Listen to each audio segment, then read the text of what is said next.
And so when we look at the Gospel of John, and I'm going to be a little theoretical here, there's lots of scholars who would disagree, but the consensus is probably written down around 90 AD-ish. So it's been roughly 100 years since our Christmas stories, since the beginning of Jesus.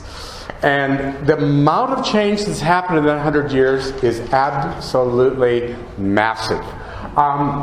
The Gospel of John is interesting in that it doesn't include a lot of the stuff from the Synoptic Gospels, which we'll do in 2 weeks. There are no parables. There's no birth narrative. The nature of the kingdom is not discussed a whole lot in John. There's no transfiguration. There's a whole bunch of stuff that's not in the Gospel of John. So some theorists think that, well, John's writing late. He knows those books are already there. So he's trying to include stuff that's new. That is not the way I think about it. John's likely been telling these stories for 50 years. Particularly if this is the John I think. So imagine, those of you who speak or teach or preach or anything like that, imagine 50 years of preparation. And the way you hone what you're going to say, and you practice and you learn what concepts and words are important becomes absolutely crucial. And that's the experience in John. John is a very layered, very nuanced, very detailed. It's amazing. We could spend the whole semester on John. Barry knows that. And we still wouldn't uncover everything that's there. But one of the huge changes is a cultural change. And John writes his gospel from the context of a Greek culture, not a Jewish culture. So you're familiar with Greek philosophy, and you know that for Greek philosophers, reality was not the hard stuff of the reality. It was a spiritual reality. And so John presents that and struggles with that. And we're going to see that all the way through the Gospel of John as we go to how he thinks about what is real and what reality is. And we'll see that. One of the reasons they're immersed in a Greek culture, not a Jewish culture, is in 70 AD, the temple in Jerusalem gets destroyed as the result of a rebellion by the Jews, and they get dispersed, and Jewish culture again, the temple again, gets spread out. But interestingly enough, for John, the question is not restoration. It's not how will the nation be restored. It's something else. We'll come to that in a moment. It has maybe to do with the fact his fellow disciples and Paul have probably all died. So the question is more about life. There's been some persecution that's gone on. The real persecutions come later. They're after these things. But it's not restoration. But John is writing about life. How do you live life? What is life? How is life carried on and eternal? This is a good follow-up on the sermon this morning. So, a couple things about John himself. Again, I'm being a little theoretical here. It's not for sure. But I think John's probably the disciple that Jesus loved, identified 3 times in the gospel that way. He's the one who reclines at the table, who's leaning on Jesus at the table in many of the Last Supper pictures. He's also the one who would not die. Now, if you know the end of the gospel, there's a statement. Jesus is talking with Peter at the end of John, and Peter asks him, what about him? And we all think he points to the disciple that Jesus loves. I think Jesus loves all the disciples, but John gets that title or gives himself that title. And Jesus says to Peter, that's none of your business. If I want him to stay around until I come back, that's none of your business. You have your own job. So there's a rumor that starts that he's not going to die. He is very old at this point. This is an interesting piece of tradition. Mary, the mother of Jesus, has theoretically lived with John in Ephesus because the Jews have been kicked out of Jerusalem for a long, long time. Now, think about that when you think about the birth narratives and what we're going to look at in just a moment in terms of the beginning. John is the one that has the best data about all the Christmas story of any of the gospel writers, and it's not what he does. He's the author of other New Testament books. I'm going to claim when we get to the very end of the semester that this same John is also the one that writes the Revelation. And there are some letters that have his name on it and all that stuff in the air.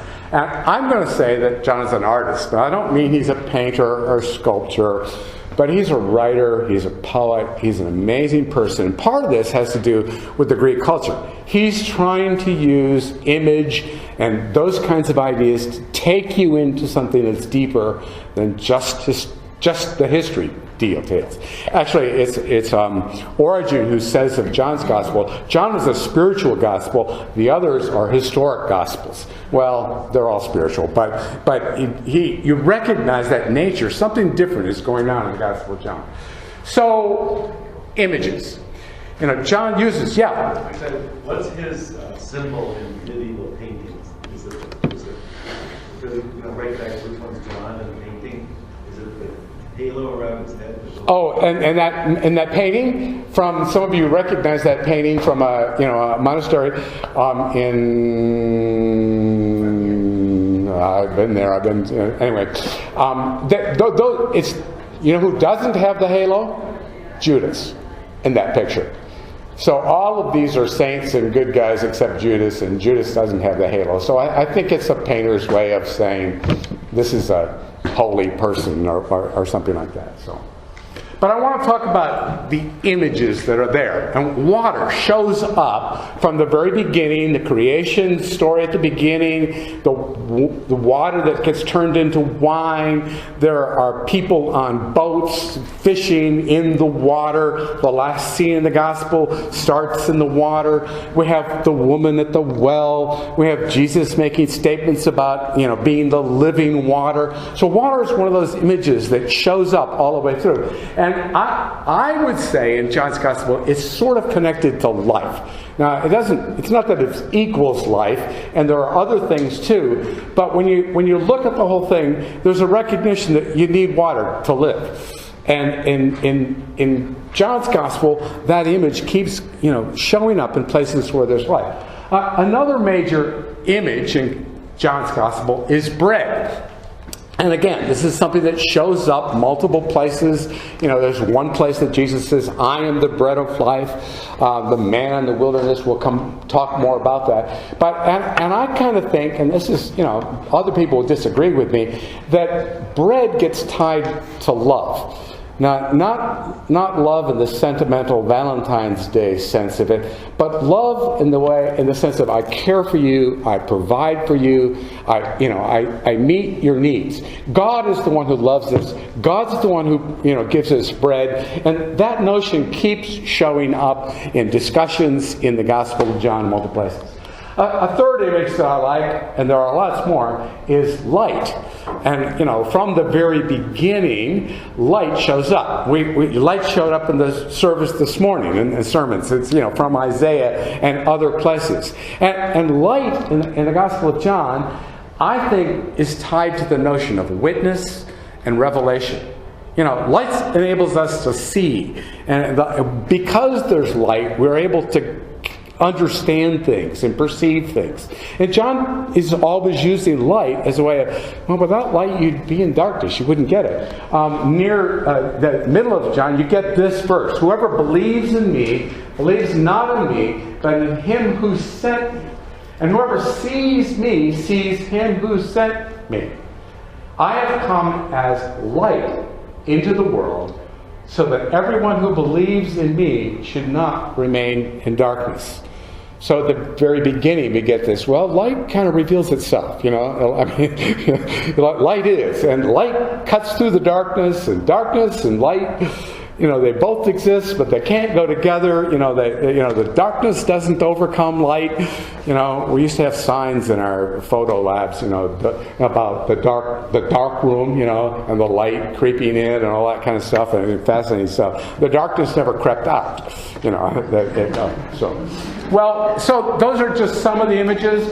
When we look at the themes and images, and I've just mentioned the water, the light, the bread, I've tied those in loose ways to life, witness, and love. There's a lot more images in John. I wish we had time to deal with them all. The notion of misunderstanding keeps showing up. People sort of get these images and sort of get the point, but they don't always get it quite right. And you know this about the disciples.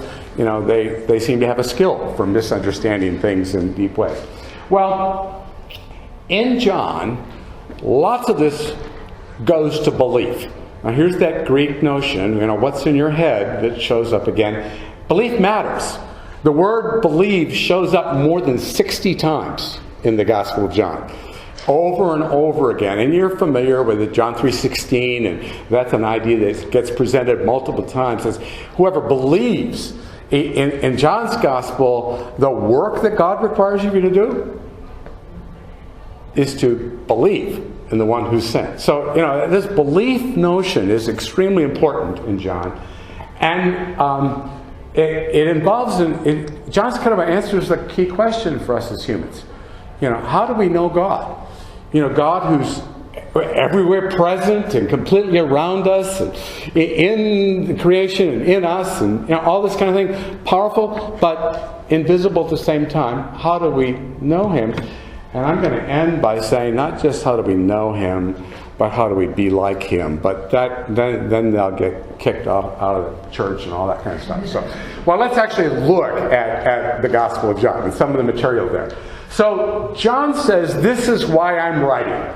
These are written that you may believe that Jesus is the Messiah, the one who's sent by God. That's what Messiah means. The Son of God. And for John, that equals God. The Son is God in some ways. And that by believing, here's the work that we're to do, and the place the believing has, you may have life in His name. And I would submit to you that it's hard to find a verse in the Gospel of John that doesn't point right at that purpose. That it's not aimed at kind of demonstrating and proving that in some way or another. So,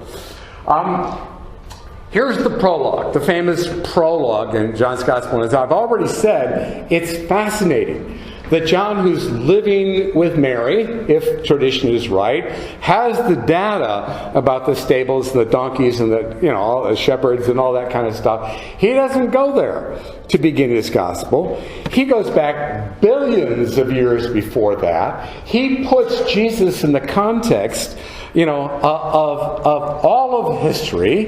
In the beginning was the Word, and the Word was with God, and the Word was God. He was in the beginning with God. All things came into being through Him, and without Him, not one thing came into being. What has come into being in Him was life, and the life was the light of all people. And the light shines in the darkness, and the darkness did not overcome it. So if you begin to, the word here was familiar to us. And certainly it's the same creation notion. It says God creates everything by His word. But it's one of those rich words. For Greek philosophers, this is the rational principle. It's the logos is what this is. For Philo, a Jewish philosopher writing in the time of Jesus, this is the divine mind. For John, it's tied to the Torah, which is not just that, and we've used the word Torah to describe part of the Old Testament, but for John, the Torah is the wisdom, the divine wisdom of God. So when John writes about this, he could be writing something that's kind of heady and kind of, it's all about conceptual kinds of things. And that's part of why I like this poem by D.H. Lawrence. I don't like it because it's orthodox in the way it presents things, but you get in this poem the sense of what John is wrestling with. They say that reality only exists in the spirit. That corporal existence is a kind of death. That pure being is bodiless. And that the idea of the form precedes the form substantial. Okay, there's the, reality is in your head, not. But what nonsense it is. As if any mind could have imagined a lobster dozing in the underdeeps, then reaching out a savage and iron claw. Even the mind of God can only imagine those things that had become themselves, bodies and presences, here and now, creatures with a foothold in creation. Even if it's only a lobster on tiptoe. Religion knows better than philosophy. Religion knows that Jesus was never Jesus till he was born from a womb and ate soup and bread and grew up and became, in the wonder of creation, Jesus, with a body and with needs and with a lovely spirit. Okay, I'm not going to pretend that that's orthodox theology presented there, but he is at a point that, in fact, John goes to. In his prologue, he gets to the point, and the Word became flesh, and he made his dwelling among us. We have seen his glory, the glory of the one and only Son, who came from the Father, full of grace and truth. So John, all the way through the gospel, is wrestling with this notion that there's this spiritual reality, there's this what you believe, what's in your head, determines what you experience. But that's not all there is. It's put together with flesh and blood and real things. And so John works at putting those two worlds together in I think, a wonderful way. Well, John's structure, very quickly, lots of scholars talk about two parts to the Gospel of John: the book of signs, the first chapters, and then the book of glory, chapters 12 through 21. And if you want to look more sophisticated, there's a prologue that comes before it, and then there's the story of Lazarus, who's resurrected from the life. And then there's a postscript, post-resurrection experiences. The Bible videos we've been using, the Bible Project videos, do a fantastic job of presenting and talking about this. And so it's a great way for you to review some of this and think about that, to go, there's two in the Gospel of John that are really quite good. So I'm going to talk today, about one of my favorite things about the Gospel of John, and that's his love of the number 7. Now, I'll tell you the truth, I'm lying to you a little bit here, because lots of these 7s aren't really 7. They're more than 7. They're not less than 7, but it's easy. But lots of biblical scholars kind of make a list. And so the 7 titles of Jesus in chapter 1, the 7 signs in the Gospel of John, the 7 witnesses or characters that show up in the Gospel of John, the 7 parties that Jesus goes to. Jesus is a very social person. He's all the time at festivals and parties. The 7 I am statements. There's actually some 60 times I am shows up, and Jesus uses those words a lot more than 7. But there are 7 images that particularly are strong. There's 7 discourses, or the descriptions, and there's other 7s. There are 12 Old Testament quotes and that sort of thing. I want to look at some of these with you for the fun of it. The 7 signs. The water into wine. And here's that combination of water, but water turned into something that sustains life in a new and different way. We'll say in a minute, it happens at the wedding in Cana, one of the parties that Jesus goes to. But what a fascinating picture, of a Jesus who cares about water and turns it into wine. The water is the purification, it comes out of the purification jars, so it has this kind of multiple implications to it. The healing of the official's son. That happens in chapter 4. There's the official that says, my son is ill. Not necessarily a Jewish person, so it's John kind of pushing out into other cultures and that sort of thing. The healing of the invalid at the pool of Bethesda. And here you've got water showing up, and we'll come back to this in a moment in terms of some things that happen around that. The feeding of the 5,000. And here's that bread image and all the discussions that happen with that. We'll talk more about that in a minute. The walking on water, the calming of the storm. Here we are with water again, and Jesus' ability to be over that. And the healing of the man born blind becomes a key passage. And then finally, Lazarus raised from the dead.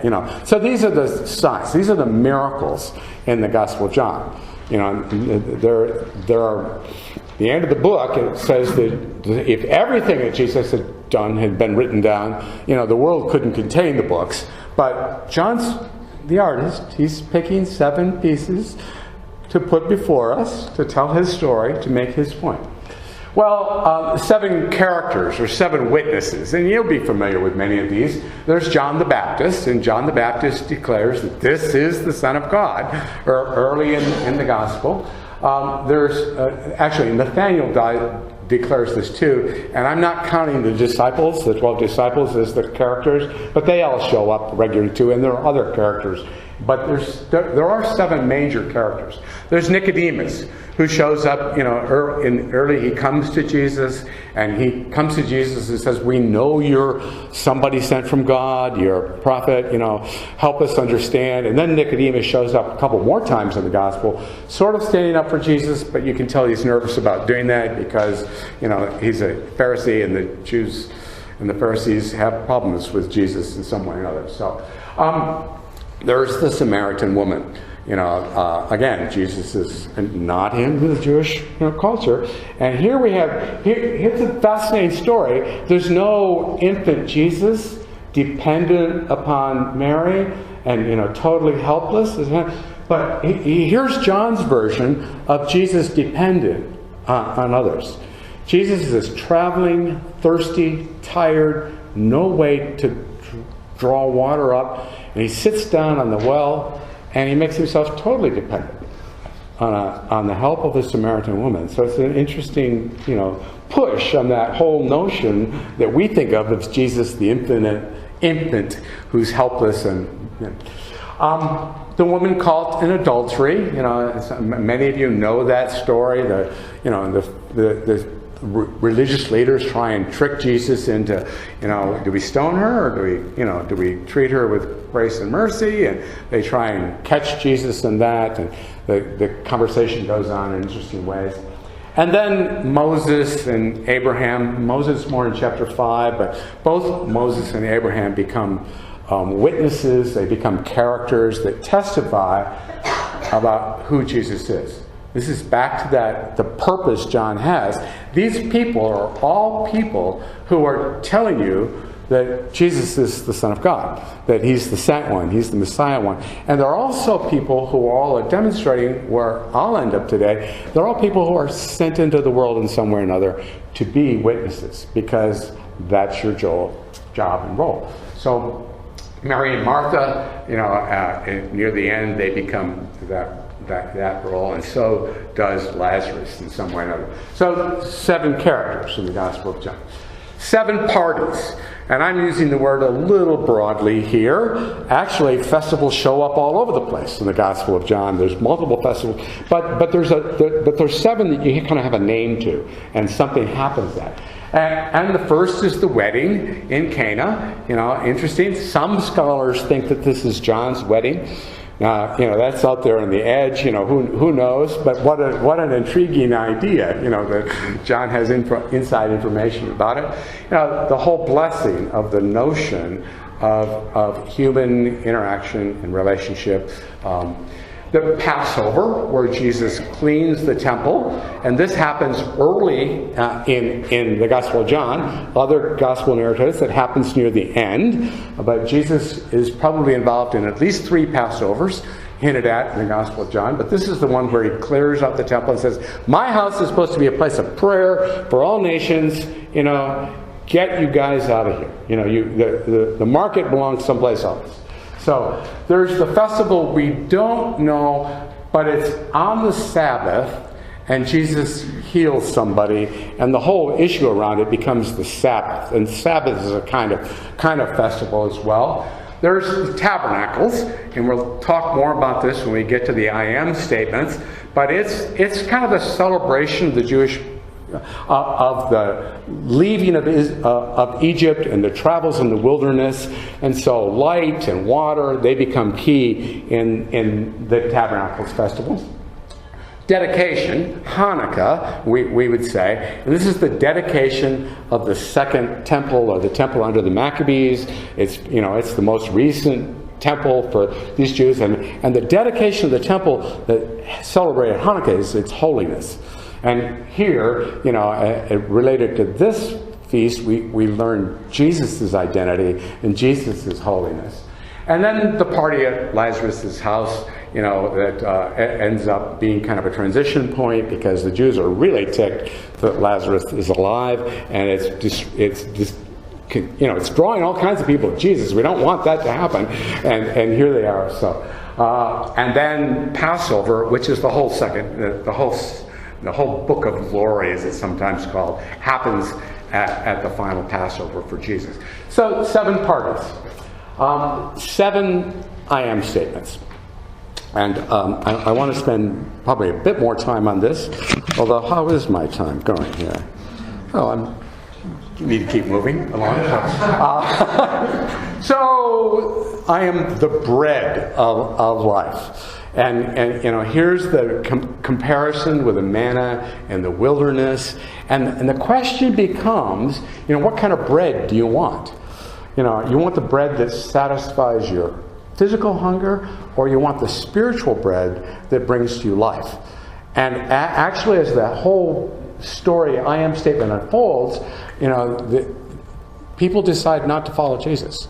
Because he makes that very offensive statements that you need to eat my body and drink my blood. There's no institution of the Lord's Supper in John, but there's this story here. So the bread, becomes one of them. The light, and Jesus makes this statement at the Festival of Tabernacles. And in fact, many scholars think he's standing where last night there was this huge candelabra, that's producing light, for everybody. Now, we live in a culture where there are street lights and headlights and switches that flip lights, but imagine living in a culture where none of that exists. So the candelabra really providing your way to go forward. And Jesus not only makes the statement, I am the light, but he also makes, I give the water of life. And water is another major piece of the Feast of Tabernacles, because it's part of the journey in the wilderness, kind of thing. So, and then I am the Alpha and the Omega. Oh wait, I'm sorry. That's John, but it's a different John. It's one of our windows. We'll come to that at the end of the. It's actually I am the gate is the next is the next I am statement in the Gospel of John. And here's our gate. And this is told at the time when the person that's born blind has been kicked out of worship in the temple. He's been thrown out because of his testimony to Jesus. And following that, Jesus comes the story of I'm the gate. I'm the way into God's presence. I'm the one who brings life. I'm the one who opens the door, not. And it's a very rich image because the next one is I am the good shepherd. And the two kind of come together, and there's lots of discussion about what a gate of a sheepfold is and how that was kept and what that did and all that. But the story of the good shepherd is tied to life. And it goes back to Jeremiah and other Old Testament passages that are talking about what the good shepherd does. And do you know, the good shepherd lays down his life for the sheep. This is care, all the way to the end, and part of what we need to be thinking about. Well, good shepherd, and then the resurrection. And as you might guess, this is around the resurrection of Lazarus and the declaration, the sign, the testimony that Jesus is the author of life. And, he is able to bring out of, clay or death or whatever, life. And if you want life eternal, I am the life, is Jesus' statement. You come to me to get that. And then the way, this is the one that gives lots of people problems because I am the way, the truth, and the life. No one comes to the Father but by me. But Jesus comes up with this statement in response to Thomas. It's near the end, and Jesus is talking about dying and leaving them. And he said, and you'll know how to come to the Father. Thomas says, what? I don't understand. What are you talking about? Well, I don't know the way, And Jesus looks at Thomas and says, I am the way. You're following me. You enter into me, and I'm the way. I'm the truth. I'm the one, and truth in the Jewish sense is an active concept. It's not the right-wrong notion. It has to do with the whole way one lives. And, so it's a much bigger, broader, I am that, kind of thing. Well, and finally, I am the true vine, and this comes in the passage where Jesus' high priestly prayer. You're familiar with I am the vine, you are the branches, or many of you would be familiar with that in some way or another.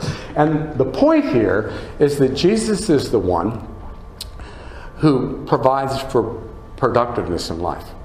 Where does our ability to actually do something that makes a difference come from?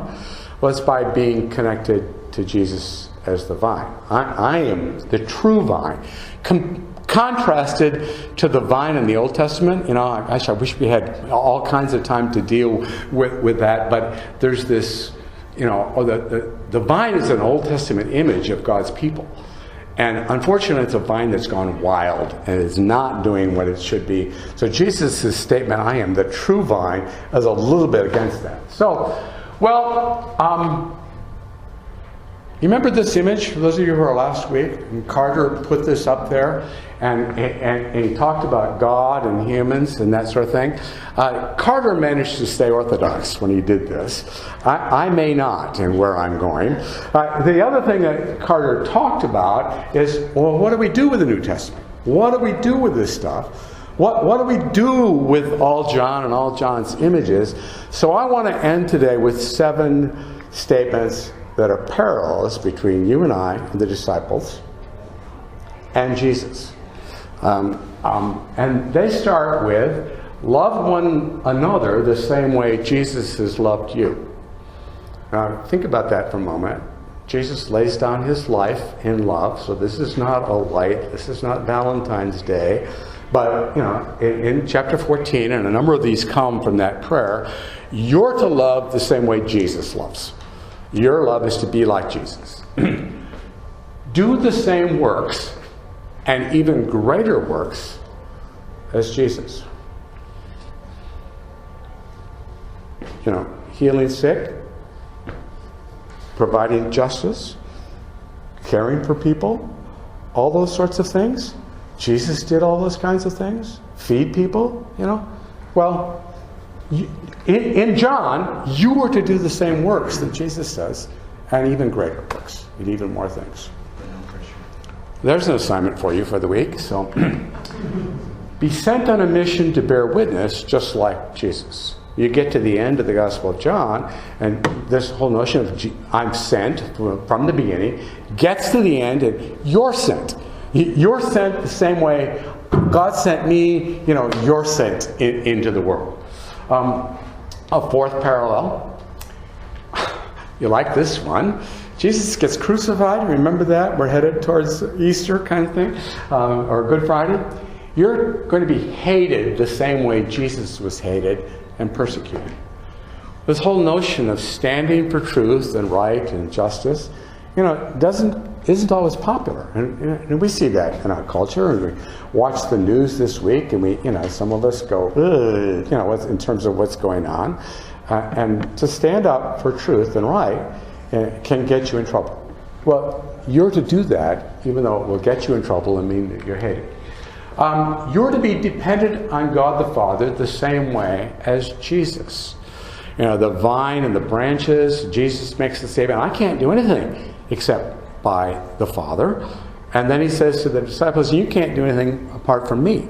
You have to be, in me. You have to dwell in me, in order to do that. And what that means and what that looks like is kind of an interesting notion. So, you are to know and see God the same way as Jesus.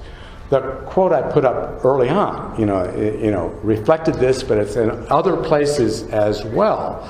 No one has seen the Father but the Son. But Jesus, that discussion with the disciples, Jesus says, but you've seen me. So you've seen the Father. Now, this is where Orthodoxy and Scott, may be in trouble in terms of how all that works.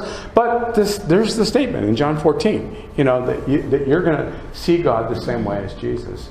And you're going to end up being in the same place as Jesus. Actually, in my notes, there's 15 or 16 of these parallels that are fairly specific. This is a bit of a summary of it. I like this last one because here's the notion of life. Here's the notion of life eternal. Jesus, we say, is alive today. And the point is that because of him, you're going to be alive. And so John 3:16, and that notion gets repeated a dozen times in the Gospel of John in some way or another. Your belief leads to life and life everlasting. The Gospel of John in a nutshell, very quickly. Next week there's a talent show in here, and then the following week we take a step backwards to Matthew, Mark, and Luke, the Synoptic Gospels. And I've cheated a little bit by comparing John to that, but we'll get there. Barry.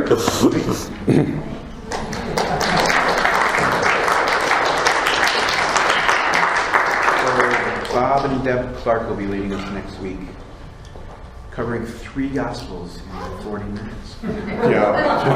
I got the easy task. Do some reading. You can Google the Synoptic Gospels and just read some notes about things that are similar, things that are different between these Gospels, how they're different from John. You can read the Gospels. I woke up early this morning and listened to most of John while I was doing other things. It just takes an hour and a half or so. And there were, like Scott said at the beginning, there were lots of things that I thought, I don't remember this being in here. And questions that I came away with that I'll be chewing on and thinking about this week. So prepare and then continue chewing on these things after. Let's pray. God, help us to continue to ruminate and process and think about the things that Jesus said and did, the claims that he made. Help us to understand the things that he said, which the disciples who were right there with him had a hard time understanding, and we still have a hard time understanding some today. They still continue to be revealed, and thank you for doing that. Thank you for the Holy Spirit who reveals your word to us, and the things that Jesus said. I have a lot more to tell you that I don't have time to tell you, but the Spirit will continue to reveal these things to you.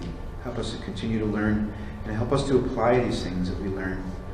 And as we grow in understanding, help us to apply them to the way that we live and the way that we use our